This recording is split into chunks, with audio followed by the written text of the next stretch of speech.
Most of the conversation around PPWR and EPR have been focused on one specific scenario, and that's a small EU seller shipping to customers in other EU countries. And fair enough, because that's where the pain is the loudest. But I keep getting the same questions. What if I only ship domestically? What if I ship outside of the EU entirely? And what if I'm based outside of the EU and I ship into the EU? Three different scenarios and three different sets of rules, and almost nobody is talking about them clearly. This will be today's video. Before we begin, two small reminders. Under the PPWR, if you pack goods in any kind of packaging and ship it to a customer, you are legally defined as a producer. Not because you made the packaging, but because you placed it on the market. That word, producer, is what determines your obligations in everything we're about to cover. Just keep that in mind. And the second is, nothing in this video is legal advice. Always verify your own situation with a qualified compliance advisor. So, scenario 1. Let's say you're based in Belgium or any other EU country and you only ship to customers in that same country. So, being domestic, no cross-border. This is by far the simplest situation. One country, one scheme, no authorized representatives, no foreign registrations. But simple doesn't mean nothing. You still have obligations. You must register with your national EPR scheme and declare your packaging volumes annually. In Belgium, that's FAST Plus for household packaging. Every EU country has its own equivalent. Germany has Lucid, France has Citeo, the Netherlands have Verpakt. Check whichever applies to your country. You're also gonna need conformity documents from your packaging suppliers, minimum 5 years on file. And as I've covered in my previous videos, most suppliers still can't provide these. The obligation is still yours, the bottleneck is theirs, and you are stuck in the middle of it. You're based in the EU and you ship to customers outside of the EU, the UK, the US, Australia, whatever. For once, this is actually good news. The PPWR is EU law. It governs what happens on the EU market. Once your package crosses the EU border, the PPWR's jurisdiction ends. No additional EPR registrations in destination countries under the PPWR. No authorized representatives outside the EU under PPWR. But your domestic obligations still apply. Whatever your home country scheme requires, you must comply with that. But beyond that, again, nothing extra under the PPWR. However, there is one nuance that I need to mention. Destination countries outside of the EU may have their own separate packaging regulations. You're based outside of the EU, in the UK, in the US, in Canada, in Asia, and you ship packaged goods to EU customers.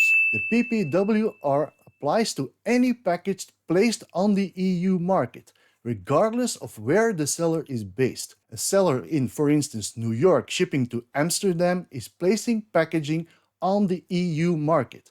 The same rules, no exceptions.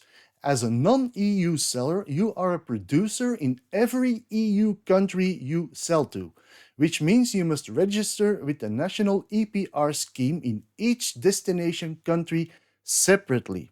Germany, France, the Netherlands, Belgium, each has its own register, its own fees, its own reporting requirements. There is no single EU-wide registration. You do it country by country. And on top of that, you must appoint an authorized representative in each EU country where you sell. That's a local person or a company handling your compliance obligations there. One per country. Ship to 10 EU countries, that's 10 registrations, potentially 10 representatives as well. Now, you may have heard about a proposal to suspend the authorized representative requirement until 2035. But here's a small detail that gets missed. That suspension applies only to EU-established producers, Non-EU sellers are explicitly excluded. No relief coming, not from that proposal and not from the October Parliament vote either. The estimated cost for full EU coverage, which is unconfirmed but widely reported, will be somewhere between 5 and 7,000 euros per year. And from 2027 on, marketplaces are required to verify that their sellers comply with the EU packaging rules. No proof of compliance, your listings will be suspended. So the bottom line, from non-EU to the EU is the heaviest burden by far. Full APR registration per country, authorized representatives per country, no exemption available. If you are a UK or US seller shipping to EU customers and you don't know this existed, now you do.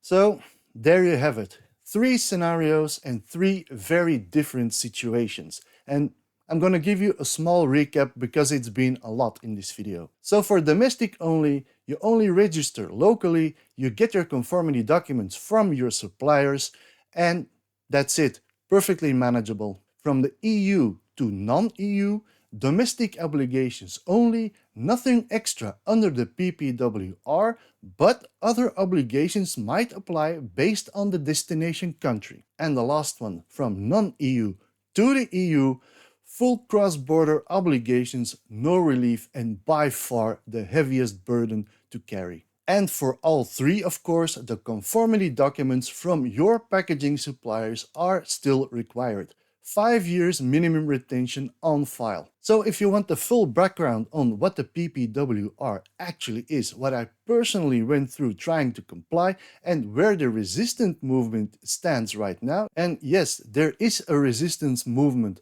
There is a petition ongoing on change.org to qualify for exemptions for micro sellers under the PPWR and EPR registrations and legislation. But enough of that, because my 2 previous videos cover all of that, and the links to those videos are also in the description below. So if you want to stay up to date on this topic and if you are curious what's coming next, please subscribe to the channel, because there is a parliament vote coming in October that could change things for EU cross-border sellers entirely. And I will be covering it when it happens. Thanks all for watching, and I will see you in the next video.